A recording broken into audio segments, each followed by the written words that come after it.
Oh, they take it away from Wiggins. Good defense by Van. 3-on-1, love jam, Bronny! Noong 2002, ginulantang ni LeBron James ang buong mundo ng basketball matapos siyang ilagay sa cover ng Sports Illustrated bilang The Chosen One. Makalipas ang mahigit 2 dekada, isa na namang James ang muling inilagay sa ilalim ng nakakasilaw na liwanag ng mundo. Ngunit sa pagkakataong ito, iba ang katawagan. Hindi The Chosen One, kundi The Chosen Son. Tila isinulat na ng mundo ang magiging kapalaran niya. At lalo lamang itong bumigat nang paulit-ulit sabihin ni LeBron sa publiko na isa sa pinakamalaki niyang pangarap ay ang makalaro ang kanyang anak sa NBA. Ngunit maraming coaches at scouts ang hindi kumbinsido. Para sa kanila, hindi raw elite generational talent si Bronny. Hindi siya katulad ng kanyang ama.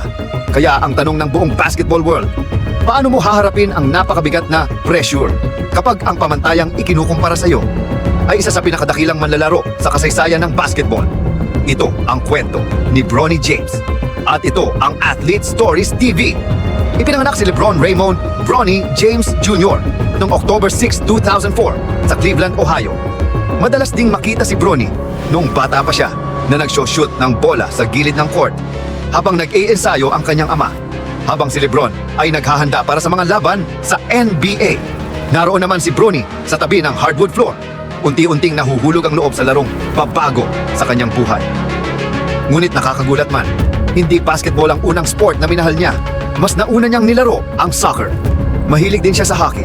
Ngunit ayon mismo kay LeBron, hindi niya hinayaang seryosohin ng kanyang mga anak ang mga sport na yon dahil natatakot siyang ma-injury sila.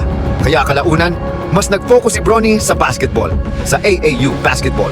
Naglaro siya para sa Strive for Greatness, ang team na konektado mismo kay LeBron. At doon nagsimulang mapansin si Bronny sa murang edad. Matapos nilang magkampiyon sa isang AAU tournament, maraming college programs ang agad na nagpakita ng interes sa kanya. 3 Division I universities pa nga umano ang nag-alok ng scholarship kay Bronny. Kahit 10 taong gulang pa lamang siya noon. Ngunit agad itong dinecline ni LeBron. Ayon sa kanya, hindi tama at posibleng violation ang pagre-recruit sa isang batang ganun pa kabata. Noong 2018, muling naglaro si Bronny para sa North Coast Blue Chips. Nagtapos ang kanyang koponan na undefeated at naging kampiyon sa Under-13 tournament. Habang lalo siyang sumisikat sa youth basketball, nagkaroon naman ng malaking pagbabago sa buhay ng kanilang pamilya. Noong 2018, lumipat si LeBron sa Los Angeles Lakers. Dahil dito, lumipat din si Bronny sa California at nag-enroll sa Crossroads School. Kasama niya roon ang anak ni Shaquille O'Neal na si Shaquille O'Neal. Marami ang umaasang mabubuo ang tambalan nilang dalawa, katulad ng naging partnership ni na LeBron at Shaq noon sa NBA. Ngunit hindi ito agad natuloy dahil nasa 8th grade pa lamang si Bronny noon. Hindi pa siya maaaring maglaro sa varsity team. Sa kabila nito, patuloy pa rin siyang nag-develop bilang player.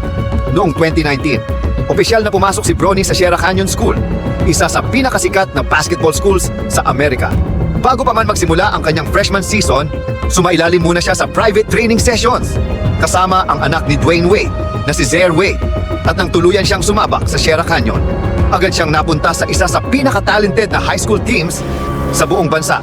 Kasama niya ron sina Brandon Boston Jr. at Zaire Williams, mga elite recruits na kalaunan ay nakapasok din sa NBA.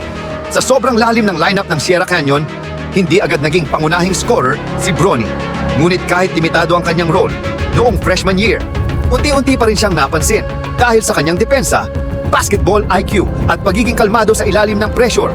At habang lumalaki ang hype sa Sierra Canyon, lalo ring dumami ang media coverage sa bawat laro nila. Puno ng celebrities ang courtside seats. Milyon-milyon ang nanonood ng highlights online at halos lahat may opinyon tungkol kay Bronny. May ilan na naniniwalang siya ang susunod na superstar.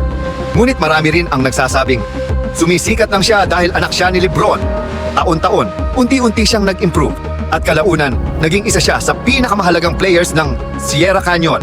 Noong senior year niya, tinulungan niya ang team na manalo ng malalaking laban at naging MVP pa ng Sierra Canyon. Noong 2023, napili rin siya bilang McDonald's All-American, isang karangalang para lamang sa pinakamahuhusay na high school players sa Amerika. Ngunit ilang buwan lamang matapos nito, July 24, 2023, Habang nagpa-practice para sa USC, biglang bumagsak si Bronny James. Nagkaroon siya ng cardiac arrest. Kalaunan, nalaman na mayroon siyang congenital heart defect, isang kondisyon sa puso na dala niya simula pagkabata. Pagkatapos ng insidente, sumailalim si Bronny sa treatment, mahigpit na monitoring at mahabang proseso ng paggaling. Pagkalipas ng 5 buwan, cleared na si Bronny para maglaro muli. Noong December 10, 2023, opisyal siyang bumalik sa court para sa USC. Naroon si LeBron sa audience at ayon mismo sa kanya, isa yun sa pinaka-proud moments ng kanyang buhay bilang ama. Hindi mahalaga kung ilang puntos ang ginawa ni Bronny noong gabing iyon. Ang mahalaga, nakabalik siya noong 2024 NBA Draft. Napili si Bronny ng Los Angeles Lakers at doon nagawa nila ni LeBron ang isang bagay na hindi pa kailanman nangyari sa kasaysayan ng NBA. Ang unang mag-ama na maglaro ng magkasama sa iisang NBA team. Isa itong makasaysayang sandali. Ngunit kahit natupad na ang pangarap, hindi pa rin natapos ang pambabatikos. May mga nagsasabing, nepotism lang ito. Hindi siya NBA level at hindi siya magiging katulad ng kanyang ama. At marahil, totoo ngang hindi siya magiging susunod na LeBron James. Ngunit baka hindi naman yon ang tunay na kwento niya. Dahil habang hinihintay ng buong mundo na mabigo siya, pinili ni Bronny ang mas mahirap na landas. Tahimik siyang nagtrabaho, naglaro sa G League, nagdevelop at unti-unting pinatunayan na kaya niyang makipagsabayan. At kung gusto mo ng mga ganitong kwento ng pagbangon ng isang atleta sa buhay niya, narito ka sa tamang channel. At ito ang Athlete Stories TV.